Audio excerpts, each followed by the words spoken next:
Hello, in front of me I've got PS5 Slim. In this video I'll show you how to enter and manage Bluetooth settings.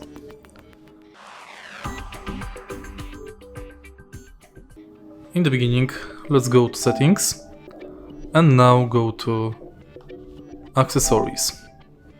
Now go to general, Bluetooth accessories, and right here you can manage your connected Bluetooth devices. And you can also connect new Bluetooth devices from accessories found on the bottom of the list. Now you can turn off accessories and turn off or on the Bluetooth. Then you can manage controller settings, media remote settings and other accessories settings like keyboard settings, mouse settings and camera settings. And that's basically it. If you find this video helpful, please leave like, comment and subscribe.